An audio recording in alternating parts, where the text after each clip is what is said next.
नमस्कार, India news देख रहे हैं आप और मैं हूं आपके साथ सचिन दुबे। शुरुआत करते हैं इस वक्त की बड़ी और अहम खबर से। उत्तराखंड में कोरोना का विस्फोट लगातार जारी है। पिछले 24 घंटे में 1117 नए केस आए सामने। कोरोना मरीजों का आंकड़ा 27,000 के पार है। कोरोना से अब तक 372 लोगों की मौत भी हो चुकी है। एक्टिव मरीजों की संख्या 8,500 के पार है। जी हां, ये बड़ी और अहम जानकारी। कोरोना मरीजों की संख्या में लगातार इजाफा यहां पर देखने को मिल रहा है। मौत के आंकड़े बढ़ते जा रहे हैं, संक्रमितों की संख्या में इजाफा हो रहा है। उत्तराखंड में लगातार कोरोना का विस्फोट भी जारी है।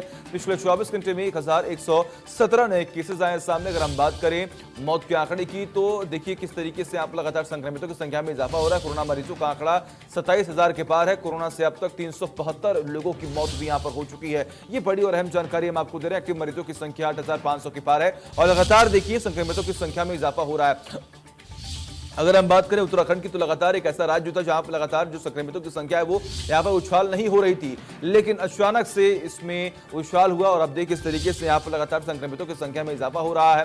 हालांकि केंद्र सरकार का सहयोग पूरी तरीके से यहां पर मिल रहा है। तमाम आइसोलेशन वार्ड यहां पर बनवाए जा रहे हैं। बेड की संख्या में बढ़ोतरी यहां पर की जा रही है। टेस्टिंग काफी ज्यादा मात्रा में यहां पर की जा रही है, क्योंकि कहीं ना कहीं टेस्टिंग को लेकर विपक्ष कई सवाल खड़े कर रहा था, लेकिन अब टेस्टिंग में भी बढ़ोतरी यहां पर कर दी गई और जितनी ज्यादा टेस्टिंग की जा रही है उतनी ज्यादा संक्रमितों की संख्या में इजाफा यहां पर देखने को मिल रहा है। तो ये बड़ी और अहम जानकारी लगातार हम आपको दे रहे हैं कि पिछले 24 घंटे में उत्तराखंड में 1117 नए केसेस आए सामने। कोरोना मरीजों का आंकड़ा 27,000 के पार हो चुका है। कोरोना से अब तक 372 लोगों की उत्तराखंड में मौत हो चुकी है और अभी भी यहां पर एक्टिव केसेस अगर हम बात करें तो 8,500 है। तमाम जानकारी के लिए हमारे सहयोगी सुभाष जुड़े हुए। सुभाष, क्या अपडेट सामने आ रहा है कोरोना को लेकर? क्योंकि देखिए तमाम तस्वीरें हम देखते हैं, एक तरफ राज्य सरकार पूरी कोशिश कर रही है संक्रमण को रोकने के लिए, तमाम आइसोलेशन वार्ड्स बनवाए जा रहे हैं, तमाम जगहों को प्रॉपर सैनिटाइज किया जा रहा है, लेकिन उसके बावजूद भी ये आंकड़े की थमने का नाम नहीं ले रही हैं।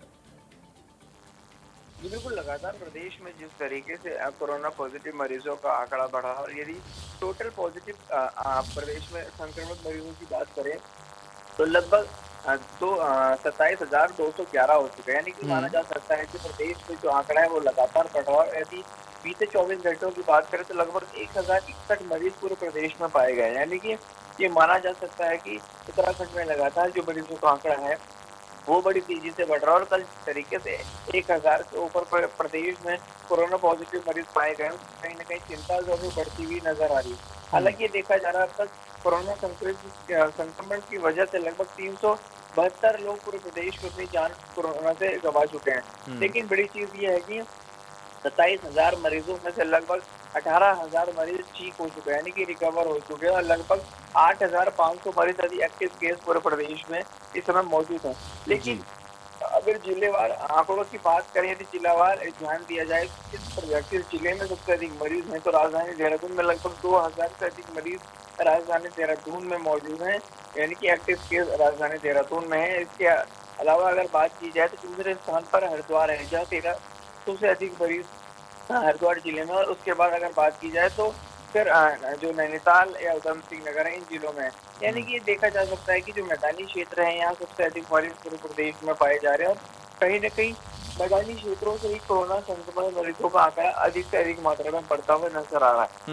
ऐसे में कहीं न कहीं चिंता जरूर बढ़ती हुई नजर आ रही है, क्योंकि पूरी तरीके से शहरों को खोल दिया गया है, आवाजाही पूरी तरीके से शुरू कर दी गई है, तो कहीं न कहीं चिंता बढ़ती हुई जरूर नजर आती है। हालांकि सरकार और स्वास्थ्य विभाग दावे करता है कि जल्द से जल्द कोरोना संक्रमित मरीजों को ठीक किया जाएगा, रिकवर किया जाएगा और उम्मीद की जाएगी जल्द से जल्द प्रदेश को कोरोना मुक्त किया जाए। लेकिन कहीं न कहीं जिस तरीके से प्रदेश में मरीजों का आंकड़ा बढ़ रहा है और आंकड़ा बढ़ता हुआ अब 27,000 के पार पहुंच चुका और एक्टिव केस भी लगभग 8,500 है, तो कहीं न कहीं अब उत्तराखंड की चिंता बढ़ती हुई नजर आती है। जी बिल्कुल, बहुत बहुत शुक्रिया सुभाष तमाम जानकारी के लिए आपका। तो लगातार हमारे सहयोगी सुभाष ने बताया कि संक्रमितों की संख्या में लगातार यहां पर इजाफा जो है वो देखने को मिल रहा है। पिछले 24 घंटे में 1,117 नए केसेस आए हैं सामने और अगर हम बात करें मौत के आंकड़ों तो 372 के आसपास ये आंकड़े जो है वो पहुंच चुके हैं मौत के। इस बीच में बढ़ते हैं अगली खबर की ओर, जो कि देहरादून से है। बीजेपी कांग्रेस के लिए आप अब मुसीबत बनती हुई दिखाई दे रही है। आम आदमी पार्टी ने खड़ी की है परेशानी। तीसरी और चौथी पीढ़ी के नेताओं को मिला है आपका सहारा। कांग्रेस बीजेपी के लिए अपने ही नेताओं को रोकना मुश्किल समझ रही है। तीसरी और चौथी पीढ़ी के नेताओं को अब यहां पर आपका सहारा मिल चुका है। कांग्रेस बीजेपी के लिए अपने ही नेताओं को रोकना यहां पर मुश्किल होता हुआ दिखाई दे रहा है। तो ये बड़ी और अहम जानकारी हम आपको बता रहे हैं। देखिए किस तरीके से यहाँ पर लगातार ये कयास लगाए जा रहे थे कि उत्तराखंड में आप आदमी पार्टी की जो तमाम कार्यकर्ता है वो कुछ भी नहीं कर पाएंगे और ना ही उनकी रणनीति कोई ऐसी है कि बीजेपी और कांग्रेस को पछाड़ पाए। लेकिन अब कहीं ना कहीं वो जो कयास हैं, वो जो संशय बना हुआ था, वो अब गलत साबित होता हुआ यहाँ पर दिखाई दे रहा है। देखिए यहाँ पर किस तरीके से बीजेपी कांग्रेस के लिए आप अब यहाँ पर मुसीबत बनती हुई दिखाई दे रही है। बीजेपी कांग्रेस के लिए यहाँ पर अब ये बड़ा ही चुनौतीपूर्ण जो समय है वो होता हुआ दिखाई दे रहा है। उत्तराखंड में सरकार को बचाने के लिए पूरी कोशिश यहाँ पर लगातार की जाएगी। आम आदमी पार्टी ने बीजेपी और कांग्रेस के लिए बड़ी मुसीबत खड़ा कर दी। तीसरी और चौथी पीढ़ी के नेताओं को यहाँ पर आपका सहारा मिल चुका है। तो ये बड़ी और अहम जानकारी लगातार हम आपको बता रहे हैं। कांग्रेस बीजेपी के लिए अपने ही नेताओं को रोकना काफी मुश्किल होता हुआ दिखाई दे रहा है, क्योंकि जो उनके नेता थे अब उनको आपका यहाँ पर सहारा मिलता हुआ दिखाई दे रहा है, उनका सपोर्ट मिलता हुआ दिखाई दे रहा है। जिसमें कि अब देखिए अगर हम बात करें तो जो कई पीढ़ी के नेता यहां पर मौजूद हैं, अब उनकी रणनीति से कहीं ना कहीं अब आगे चुनाव लड़ने की बात यहां पर कही जा रही है और किस तरीके से जमीनी स्तर पर कार्य किया जाएगा इस पर भी लगातार तमाम मंथन जो है वो यहां पर होते हुए दिखाई दे रहे हैं। तो ये बड़ी और अहम जानकारी लगातार आपकी टीवी स्क्रीन पर हम आपको लगातार बता रहे हैं कि बीजेपी कांग्रेस के लिए आप अब यहां पर मुसीबत बनती हुई दिखाई दे रही है और कहीं ना कहीं अब आम आदमी पार्टी जो है वो लगातार तमाम राज्यों में अपना जो वर्चस्व है वो बनाने के लिए पूरी कोशिश यहां पर कर रही है। तो ये बड़ी और लगातार अहम जानकारी आपकी टीवी स्क्रीन पर हम आपको बता रहे हैं कि तीसरी और चौथी पीढ़ी के नेताओं को अब आपका सहारा जो है वो यहां पर मिलता हुआ दिखाई दे रहा है। और ऐसे में अगर हम आपको जानकारी दें तो जितनी भी 70 सीटें हैं उस पर यहां पर चुनाव लड़ने के लिए आपने यहां पर ऐलान कर दिया कि 70 सीटें हैं और हम 70 सीटों पर चुनाव जरूर लड़ेंगे। और इसी बीच में आपको ये जानकारी दे कि आपने तो बीजेपी और कांग्रेस के तमाम वो नेताओं को सहारा दे रही है, तो अपने आप में ये बड़ा ही चुनौतीपूर्ण बीजेपी और कांग्रेस के लिए होने वाला है, क्योंकि अपनी साख को दांव पर लगाना ये बेहद अहम यहां पर माना जा रहा है। तो ये बड़ी और अहम जानकारी लगातार आपकी टीवी स्क्रीन पर हम आपको बता रहे हैं और कहीं ना कहीं जिस तरीके से हमने जिक्र किया कि अपने वर्चस्व को बढ़ाने के लिए, अपने वर्चस्व को बरकरार रखने के लिए आप आदमी पार्टी पूरी कोशिश यहां पर कर रही है। तो ये बड़ी और अहम जानकारी और कहीं ना कहीं अरविंद केजरीवाल की रणनीति अब यहां पर बीजेपी और कांग्रेस को धक्का भी पहुंचा सकती है। तो ये बड़ी और अहम जानकारी लगातार आपकी टीवी स्क्रीन पर हम आपको बता रहे हैं कि बीजेपी कांग्रेस के लिए यहां पर आम आदमी पार्टी मुसीबत बनती हुई दिखाई दे रही है। इसी बीच में तमाम जानकारी के लिए हमारे सहयोगी रतन जुड़े हुए हैं। रतन, क्या अपडेट सामने आ रहा है? आने वाले चुनाव में आपका ये कहना है कि हम 70 सीटों पर चुनाव लड़ेंगे और इस बीच में खबरें ये सामने आ रही हैं कि अब जो तीसरी पीढ़ी के तमाम नेता हैं कांग्रेस और बीजेपी के, उनको आपका सहारा मिलता हुआ यहां पर दिखाई दे रहा है। क्या आने वाले समय में राजनीतिक समीकरण पर कुछ बदलाव होंगे? देखिए सचिन जी, जो जानकारी इंडिया न्यूज के पास है, जो हमारे सूत्र बता रहे हैं, वो इस बात को लगातार कह रहे हैं कि आने वाले समय में उत्तराखंड के अंदर कुछ बड़ा यहाँ पर निकलकर सामने आ सकता है। यानी हम कह सकते हैं कि राज्य के अंदर जब चुनावी मोड में अगले साल के अंदर ये राज्य चला जाएगा और उत्तराखंड राज्य के 21 साल भी आगे पूरे हो जाएंगे और उस दौरान कुछ नया निकल कर यहाँ पर आएगा। क्योंकि देखिए भाजपा और कांग्रेस की अगर हम बात करें तो यहाँ के बहुत से नेताओं को हो सकता है कि भाजपा या कांग्रेस से टिकट ना मिले, और जब इन लोगों को टिकट नहीं मिलेगा तो हो सकता है कि ये लोग आम आदमी पार्टी से जुड़ते हुए नजर आए। ये ऐसा एक कह सकते हैं कि ऐसा होता हुआ नजर आएगा। दूसरी बात ये है कि उत्तराखंड को हमेशा तीसरे विकल्प की तलाश रही है। अभी के हालातों की अगर हम बात करें तो भाजपा कांग्रेस भाजपा ही सत्ता में आती और जाती रही। क्षेत्रीय दल उत्तराखंड क्रांति दल जरूर उसके कुछ विधायक समय समय पर विधायक को जनता ने चुना और वो विधायक बने और वो मंत्री भी बने, लेकिन वो अपने कहते हैं कि जनता की कसौटी वो खरा नहीं उतर पाए। तो आम आदमी पार्टी, जैसे कि अरविंद केजरीवाल जो आम आदमी पार्टी के सुप्रीमो है, उन्होंने साफ तौर पर पहले ही ऐलान कर दिया है कि उत्तराखंड की 70 सीटों पर आम आदमी पार्टी अब की बार चुनाव लड़ने जा रही है।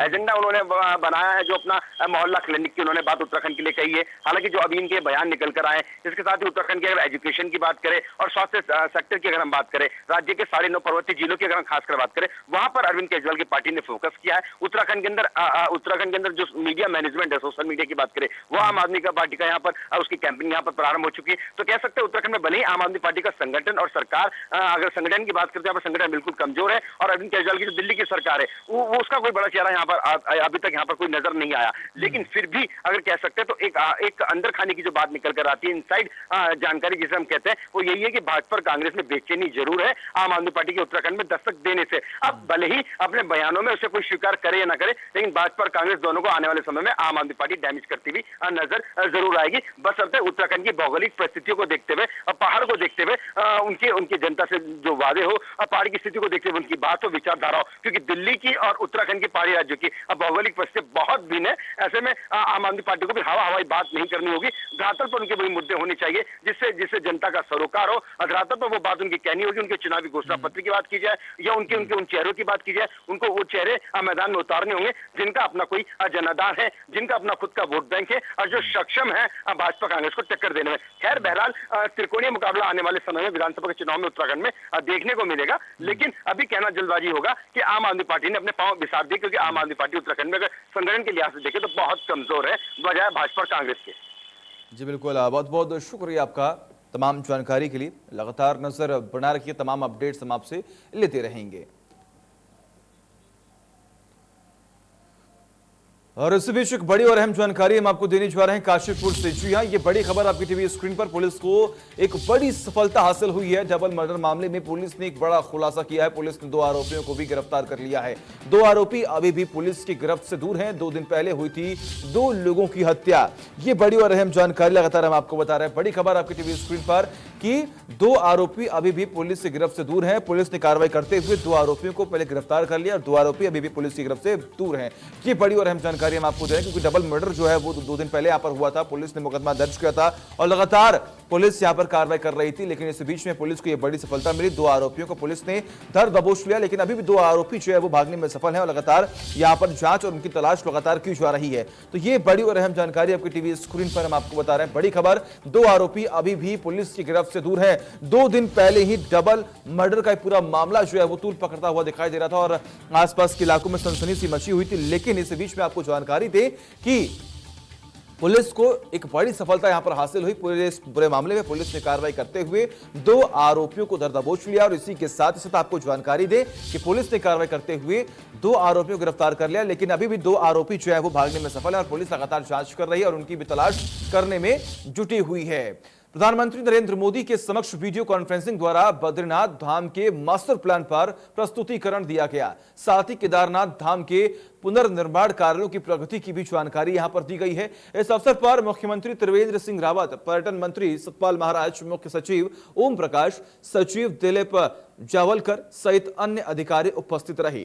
पीएम ने निर्देश दिए कि बद्रीनाथ धाम के मास्टर प्लान में इस बात का विशेष ध्यान रखा जाए कि वहां का पौराणिक और आध्यात्मिक महत्व बना रहे। स्मार्ट स्पिरिचुअल सिटी के रूप में विकसित किया जाए।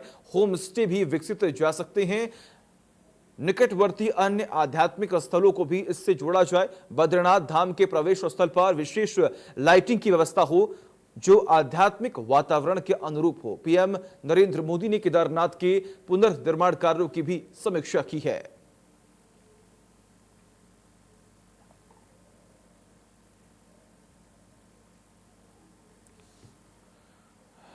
तो वीडियो कॉन्फ्रेंसिंग के जरिए यहां पर यह बातचीत हुई है, चर्चा हुई है। खासतौर पर केदारनाथ धाम के निर्माण को लेकर यह बातचीत हुई है और पीएम नरेंद्र मोदी ने साफ तौर पर यहां पर जिक्र किया कि धार्मिक स्थल को ऐसे यहां पर बनाया जाए कहीं ना कहीं जो लोगों के मनों को मोह ले। पीएम मोदी ने बद्रीनाथ धाम का मास्टर प्लान यहां पर जाना है और वीडियो कॉन्फ्रेंसिंग के जरिए यहां पर समीक्षा बैठक भी लगातार यहां पर की गई है। वही बाजपुर में अखिल भारतीय क्षत्रिय महासभा के नवनियुक्त राष्ट्रीय प्रबंध कार्यकारिणी का शपथ ग्रहण समारोह आयोजित किया गया, जिसमें कांग्रेस राष्ट्रीय महासचिव हरीश रावत पहुंचे। जहां हरीश रावत ने नवनियुक्त राष्ट्रीय प्रबंध कार्यकारिणी के पदाधिकारियों को शपथ ग्रहण कराई और उन्हें शुभकामनाएं भी दी हैं।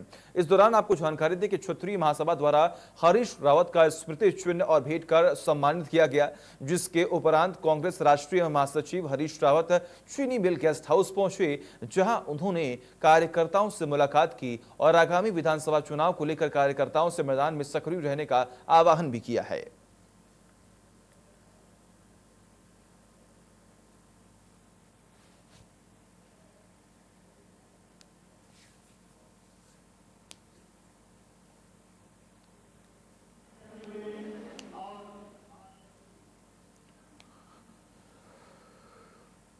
और वही पूर्व सीएम हरीश रावत काशीपुर में उपवास लेकर धरने पर बैठे। गन्ना आयुक्त कार्यालय में धरने में बैठे हरीश रावत ने कहा कि वह किसानों की समस्याओं को लेकर धरने में बैठे हैं, जिसमें कि त्रिवेंद्र सरकार किसानों की समस्याओं को लेकर गंभीर दिखे। हरीश रावत ने कहा कि किसानों के 200 करोड़ रुपए सरकार और गन्ना मिलों पर बकाया है। अगर सरकार और गन्ना मिल उनका भुगतान नहीं करेंगे तो किसान को अगली फसल की बुआई का भी संकट खड़ा हो जाएगा।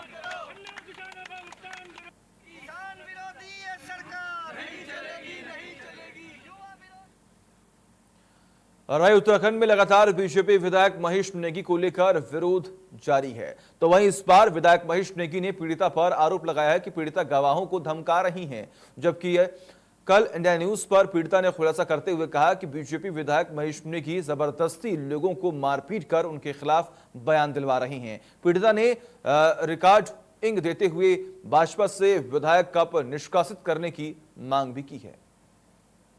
उत्तराखंड में भारतीय जनता पार्टी की सरकार के विधायक दौराहाट के महेश नेगी लगातार विवादों में हैं। अभी हाल ही में महेश नेगी ने तहरीर दी है भारतीय जनता पार्टी के विधायक ने कि जो पीड़िता है उनके द्वारा उनके गवाहों को डराया जा रहा है, धमकाया जा रहा है, जान से मारने की धमकी भी दी जा रही है। इस बात को लेकर के उत्तराखंड में सियासत फिर परवान पर चढ़ गई है। इंडिया न्यूज में इस वक्त एक्सक्लूसिव तस्वीरें आप देख रहे हैं। पीड़िता इस वक्त हमारे साथ मौजूद है, उन्हीं से जानते हैं कि आखिर इसमें सच्चाई क्या है। मैडम, आप पर आरोप लगाया गया है कि आप उनके गवाहों को डरा रहे हैं, धमका रहे हैं, उनसे जान से मारने की धमकी दे रहे हैं भारतीय जनता पार्टी के विधायक महेश नेगी द्वारा। क्या कुछ कहना चाहेंगे इस पूरे प्रकरण पर आप? मैंने किसी को नहीं धमकाया है। मैं एक पीड़िता हूँ, महिला हूँ, बहुत कमज़ोर हूँ और मैं आज उत्तराखंड की जनता के सामने उनकी सच्चाई बताना चाह रही हूँ कि मेरे एक फ्रेंड है, फैमिली फ्रेंड हरिओम सिंह डंगवाल करके, पीएससी में है हरिद्वार में पुलिस लाइन में। जो सुरेंद्र सिंह जिना है विधायक सल्ट के जो विधायक हैं उनके गनर दीपक बिस्ट करके, वो मेरे फ्रेंड को वहाँ से लेके आए और यहाँ एमएलए हॉस्टल में कमरा नंबर 62 और 63 में उनको रखा और उनको झूठे बयान देने के लिए मेरे खिलाफ बोला। और जब उन्होंने मना किया तो उनके साथ और भी लोग वहाँ पे थे विधायक जी के साथ, उन्होंने हरिओम के साथ मारपीट करी और महेश नेगी भी वहाँ पे थे, जैसा कि उन्होंने ऑडियो में नाम ले रखा है सबका, और उन्हें बहुत ज़्यादा मारा पीटा। और उनके मम्मी पापा गांव में रहते हैं, उनके लिए धमकियां थी, तो उन्होंने मुझे फ़ोन में ये बातें बताई हैं जो मैं ऑडियो आज आपको दे रही हूँ। तो आपको क्या लगता है कि जो भारतीय जनता पार्टी के विधायक महेश नेगी हैं, आप उन पर सीधा आरोप लगा रही हैं कि वो आपको और यहाँ पर फंसाने का षड्यंत्र रच रहे हैं, ये आपका आरोप है, या आपने कहा जो आपके मित्र से आपके खिलाफ उनसे गलत या बेकार की जो गवाही जिसे कहते हैं वो दिलाई जा रही है? हाँ, वो मुझे फंसाना चाह रहे हैं इसमें महेश नेगी, जबकि ऐसा कुछ भी नहीं है। उनसे झूठे उन्होंने बयान लेने के लिए सीओ अनुज कुमार के पास महेश नेगी खुद उनको लेके गए और सीओ के सामने रह के उन्हें खुद बयान उनसे दिलवाए और सीओ सर ने भी उन्हें बोला कि वीडियो से रिलेटेड बयान होने चाहिए, ऐसा वो अपनी वीडियो में मुझे बोल रहे हैं। और हरिओम का भी ये मानना है कि जो पुलिस है वो विधायक से मिली हुई है। क्या लगता है आपको, सत्ता पक्ष के विधायक है भारतीय जनता पार्टी के दौराहाट के महेश नेगी, क्या सत्ता पक्ष का गलत फायदा उठाते हुए नजर आ रहे हैं, ऐसा आपको लगता है? बिल्कुल गलत फायदा उठा रहे हैं सत्ता पक्ष का। उन्होंने लगातार कहा कि आपका नार्को टेस्ट यहाँ पर होना चाहिए, जबकि आपने डीएनए टेस्ट की मांग करी। इस प्रकरण पर क्या कुछ कहना चाहेंगे आप? विधायक जी की बेटी मेरे पास है, उन्हें भी पता है कि जो बेटी है वो उनकी है और वो नार्को टेस्ट को इन सब चीज़ों को उलझाने के लिए कर रहे हैं। और नार्को टेस्ट से इस चीज़ की सत्यता नहीं पता चलेगी कि बेटी किसकी है, जो सत्यता पता चलेगी वो डीएनए से ही पता चलेगी। अभी एक आखिरी सवाल आपसे करना चाहूंगा, बाल संरक्षण आयोग ने भी अपनी बात यहाँ पर कही, उन्होंने कहा कि डीएनए हुआ ही नहीं है, इस पर क्या कुछ कहना चाहेंगे आप? बाल संरक्षण आयोग तो पता नहीं बच्चों को हक दिला रही है या उनके हक छीन रही है, ऐसा कुछ भी नहीं है। बाल संरक्षण आयोग से मुझे कोई लिखित नोटिस नहीं आया जो मैं वहाँ पे जाती, अगर वो मुझे नोटिस देते तो मैं वहाँ जाके भी अपनी बात रखती। उत्तराखंड की सरकार से क्या निवेदन होगा आपका, ये आपसे आगे सवाल करेंगे।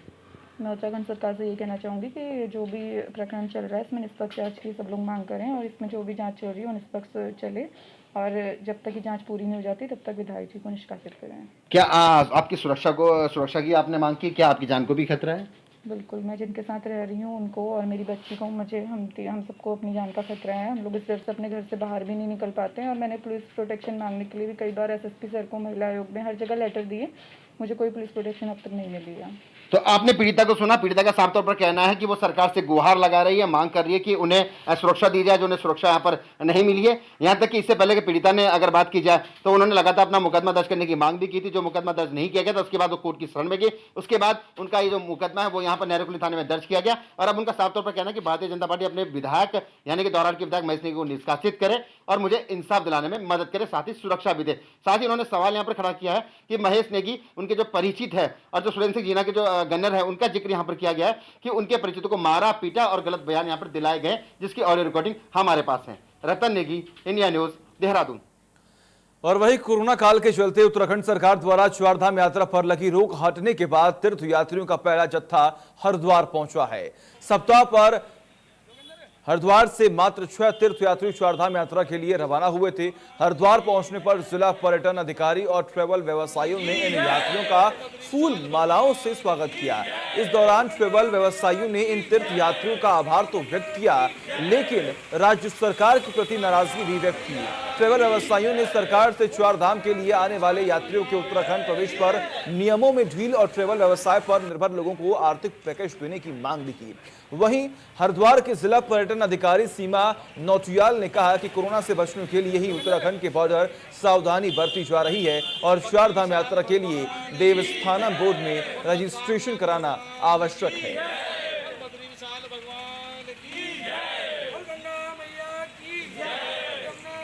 बॉर्डर जो हमारे पूरी तरह खुल गए हैं और सिर्फ स्मार्ट सिटी में आपको रजिस्ट्रेशन करके ही यहाँ पर आना है। और चारधाम अगर आप आते हैं तो देवस्थानम बोर्ड में आप रजिस्ट्रेशन करके आ सकते हैं। और बॉर्डर में जो है सबके चेकिंग इसलिए होती है कि एक सुरक्षा की तरीके से कि सबका रजिस्ट्रेशन है प्रॉपर नहीं है, इसलिए जो इस पहले से वहाँ नोट किया जाता है सबके रजिस्ट्रेशन से। इसलिए थोड़ा सा जो आने वाले लोग हैं उनको थोड़ा कठिनाई का सामना होता है, लेकिन ये भी देखो कि समय काल ऐसा चल रहा है कि इससे हमें सुरक्षा की अनुरोध करता हूँ पर्यटन विभाग के अधिकारियों से और भाजपा सरकार से कि वे उत्तराखंड में चारधाम यात्रा के लिए आने वाले प्रत्येक पर्यटक के लिए कम से कम कोविड का टेस्ट फ्री करे, ताकि हर यात्री यहाँ आए, अपना टेस्ट कराए और नियम अनुसार वो चारधाम यात्रा कर सके। अपने ट्रैवल व्यवसायियों के लिए कि कोई एक आर्थिक पैकेज ट्रैवल को अगर उभारना है, इस रीढ़ को अगर जो घायल हुई है, चोटिल हुई है, उसे ठीक करना है पर्यटन की, तो कहीं ना कहीं सरकार को एक मल्लम इनके ऊपर एक जो है कोई ना कोई पैकेज ऐसा आर्थिक दे करके लगाना पड़ेगा। सरकार की नीति लगातार फेल हुई है और आज भी सरकार की नीति फेल नहीं हुई है, तो हम इन यात्रियों जो हमारे पर्यटक आए हैं हम इनको साधुवाद के साथ इनका स्वागत करते हुए हम ये कहते हैं कि इन्होंने सरकार की आंख खोलने का काम करा कि आप हमें आने तो दो, आप अगर आप हमें आने देंगे तो हम यात्रा भली प्रकार से करके आएंगे और दर्शन करके आएंगे। इन्होंने अपने रिस्क पे अपने सर कहीं ना कहीं मैं तो ये कहूँगा इन्होंने अपने सर पे कफन बांध के यात्रा करिए। सरकार ने इसमें कुछ नहीं करा, सरकार ने तो इतनी कंडीशन तंग करवा के यात्री को बुला रही है कि आम यात्री आने से पहले ये कहता है कि मैं तो बॉर्डर से वापिस चले जाऊँ। और वही सरकार द्वारा जारी की गई नई शिक्षा नीति 2020 के खिलाफ आज विभिन्न शिक्षक संगठनों ने संयुक्त रूप से मोर्चा खोलने की तैयारी की और कल भी खोला गया था। शिक्षक संगठनों के जनप्रतिनिधियों ने उप जिलाधिकारी, ब्लॉक प्रमुख, नगर पालिका अध्यक्ष, ज्येष्ठ ब्लॉक प्रमुख, सांसद प्रतिनिधि के माध्यम से मुख्यमंत्री को ज्ञापन भेज शिक्षा नीति में बदलाव की मांग की गई। वही ज्ञापन देते हुए शिक्षक संगठन के मंडलीय अध्यक्ष नविंदु मछपाल ने कहा कि नई शिक्षा नीति को भारतीय संविधान के समानता, पंथ निरपेक्षता, समाजवाद, सामाजिक न्याय, वैज्ञानिक चेतना के मानदंडों के अनुरूप बनाने की मांग भी की गई है। इसके साथ ही सरकारी शिक्षा के निजीकरण, कॉर्पोरेटीकरण, एनजीओकरण पर पूर्व रोक लगाए जाने की मांग की गई है। साथ ही पुरानी पेंशन को बहाल कर रिटायरमेंट की उम्र को 60 वर्ष ही रखे जाने की वकालत भी की गई। नई शिक्षा नीति का जमकर कल विरोध भी हुआ था।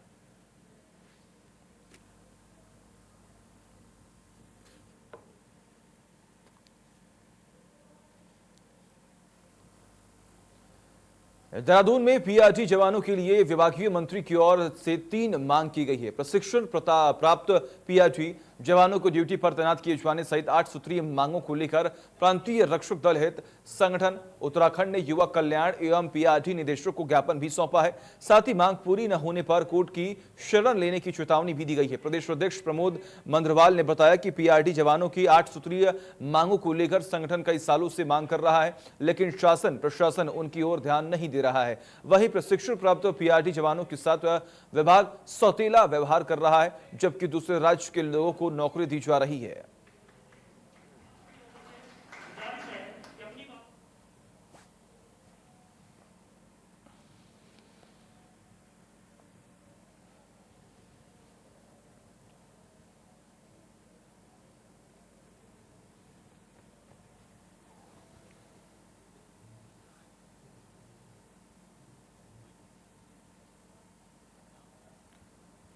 और इसी के साथ खबरों में बस उतना ही। देखते रहिए इंडिया न्यूज। नमस्कार।